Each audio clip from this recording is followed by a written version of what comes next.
जय Shri Krishna. Happy Janmashtami to all my little friends. कैसे हैं आप सब? आज जन्माष्टमी है ना, तो मैं आपके लिए आज एक अलग तरह की कहानी लेकर के आई हूँ। आज मैं आपके लिए पता है कौन सी कहानी लेकर के आई हूँ? आज मैं आपको भगवान कृष्ण के जन्म की कथा सुनाने वाली हूँ। लेकिन कथा सुनने से पहले ना आपको मेरे साथ थोड़ा सा गाना पड़ेगा। जन्माष्टमी है, इतना तो बनता है। ठीक है, शुरू करते हैं फिर। अच्युतं केशवं कृष्ण दामोदरम, अच्युतं केशवं कृष्ण दामोदरम, राम नारायणं जानकी वल्लभं, राम नारायणं जानकी वल्लभं। कौन कहता है भगवान आते नहीं, कौन कहता है भगवान आते नहीं, तुम मीरा के जैसे बुलाते नहीं, तुम मीरा के जैसे बुलाते नहीं। अच्युतं केशवं कृष्ण दामोदरम, अच्युतं केशवं कृष्ण दामोदरम, राम नारायणं जानकी वल्लभम। Very nice. तो फिर अब हम कथा शुरू करते हैं। हुआ यूं कि कंस नाम का ना एक राक्षस था, जो वास्तव में कालनेमी नाम की एक राक्षस का अवतार था। कंस जो है वो बहुत अत्याचारी था। उसने बहुत सारे लोगों पे बहुत सारा अत्याचार किया था। तो सब लोग परेशान होकर के सारे देवता जो हैं वो भगवान विष्णु के पास गए और उन्होंने भगवान विष्णु से कहा कि वो उन सब की मदद करें और उन्हें कंस से छुटकारा दिलाएं, मुक्त करें। तो भगवान विष्णु ने उन सबको आश्वासन दिया कि वो जल्द ही धरती पर जन्म लेंगे और कंस का वध कर देंगे। कंस जो है ना वो मथुरा का राजा था। उसने क्या किया था कि उसने अपने खुद के फादर, अपने पिता महाराज उग्रसेन को जेल में डाल दिया और खुद राजा बन गया। पूरा मथुरा उसके अत्याचार से परेशान था, पर हर कोई उससे डरता था, इसलिए कोई कुछ नहीं कहता था। कंस जो है वो अपनी बहन देवकी से बहुत प्यार करता था। देवकी कंस की बहुत लाडली थी। तो कंस ने देवकी की शादी एक राजकुमार जिनका नाम वासुदेव था उनसे कर दी।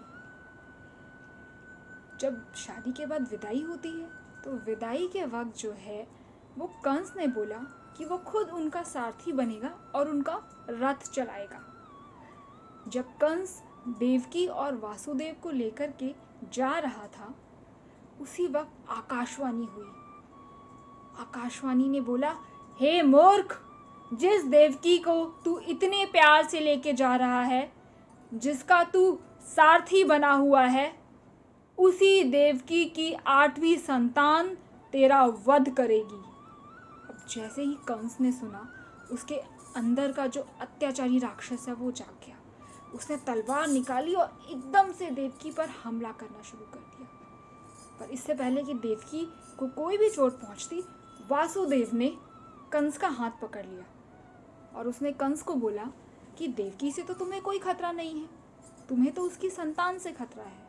मैं वासुदेव तुमसे वादा करता हूँ कि मेरी और देवकी की जो भी संतानें होंगी वो मैं तुम्हें लाके स्वयं सौंप दूंगा।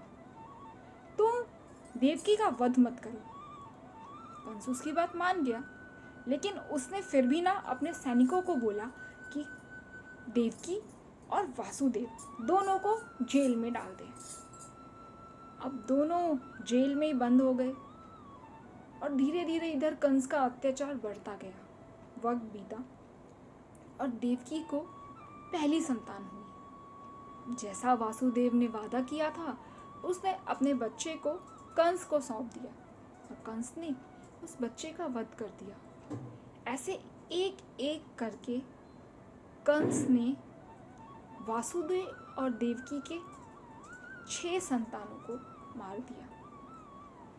जब देवकी को 7वीं संतान होने वाली थी ना, तो भगवान विष्णु ने योग माया से बोला कि वो देवकी की संतान को रोहिणी के गर्भ में स्थानांतरित कर दे। तो हुआ ये कि देवकी को कोई संतान नहीं हुई और वो बच्चा जो है वो रोहिणी को हुआ। रोहिणी को एक पुत्र हुआ जिसका नाम बलराम रखा गया। अब आप सोच रहे होंगे कि ये रोहिणी कौन है। रोहिणी वासुदेव की दूसरी पत्नी थी और वो अपनी बहन यशोदा और उसके पति नंद के साथ गोकुल में रहती थी।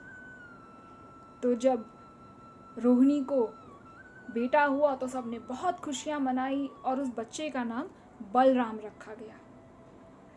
इधर देवकी को 8वीं संतान होने वाली थी। जब 8वीं संतान होने वाली थी ना, तो देवकी के चेहरे पे बहुत तेज था। सब लोग समझ गए कि जो आकाशवाणी हुई थी ना वो सच है। ये जो देवकी का 8वां पुत्र है यही कंस का वध करेगा और सबको उसके अत्याचार से मुक्त कराएगा। फिर जब देवकी को 8वीं संतान हुई उस वक्त रात के ठीक 12 बज रहे थे। इसीलिए हम जन्माष्टमी रात को 12 बजे बनाते हैं। तो जब देवकी ने उस बच्चे को जन्म दिया तो उस वक्त एक चमत्कार हुआ। देवकी और उसके साथ साथ जितने भी जेल के पहरेदार थे, सिपाही थे, सब लोग बेहोश हो गए और जेल के जो दरवाजे थे ना वो अपने आप खुल गए और वासुदेव को एक आवाज़ सुनाई दी। उस आवाज़ ने बोला कि वो अपने बेटे को लेकर के नंद के पास चला जाए और नंद की पत्नी यशोदा ने जिस बेटी को जन्म दिया है उसको ले आए और अपने बेटे को वहाँ छोड़ दे, क्योंकि यहाँ पे तो कंस उसे मार देगा।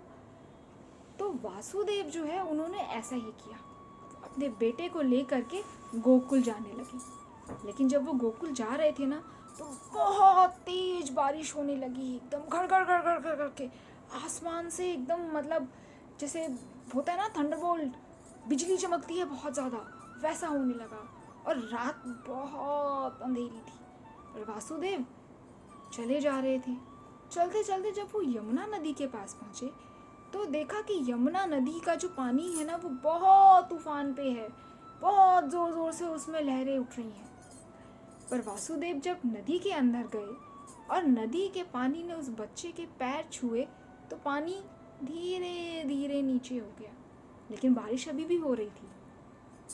फिर क्या हुआ कि एक सांप निकला पानी में से। उसने ऐसे अपने फन फैलाए और वासुदेव और बच्चे को अपने फन में ढक लिया। उसका फन एक छाते की तरह काम करने लगा और दोनों बारिश से बचे रहे। फिर वासुदेव जो है वो गोकुल पहुँचे। जब वो गोकुल पहुँचे तो उन्होंने देखा कि वहाँ पर ना सब लोग एकदम गहरी नींद में सो रहे हैं। वासुदेव धीरे से नंद के घर गए। यशोदा के पास जो बच्ची थी उन्होंने उस बच्ची को ले लिया और अपने बेटे को वहाँ छोड़ दिया। उसके बाद वहाँ से वो वापस मथुरा आए। जैसे ही वो मथुरा पहुँचे बच्ची ने रोना शुरू कर दिया और बच्ची के रोने के साथ सब लोग जो बेहोश हो गए थे, पहरेदार, देवकी, सब जाग गए और जेल के दरवाजे अपने आप बंद हो गए। किसी को पता ही नहीं चला कि क्या हुआ। फटाफट कंस को मैसेज दिया गया कि भाई देवकी को 8वीं संतान हो गई है। कंस अपने महल से जेल की तरफ आया और जेल में आकर के जैसे ही उसने उस बच्ची को मारना चाहा तो देवकी ने बोला कि ये तो एक छोटी सी बच्ची है, ये तुम्हारा वध कैसे कर सकती है, तुम इसे छोड़ दो, शायद आकाशवाणी झूठ होगी। पर कंस ने उसकी एक भी बात नहीं सुनी। उसने बच्ची को जैसे ही लेके दीवार पे पटकना चाहा, बच्ची एक देवी के रूप में आ गई। बच्ची ने हंसते हुए कहा कंस, तू जिससे डर रहा है तेरा अंत वो जन्म ले चुका है। ऐसे बोलते हुए वो देवी जो है वो अंतर्ध्यान हो गई।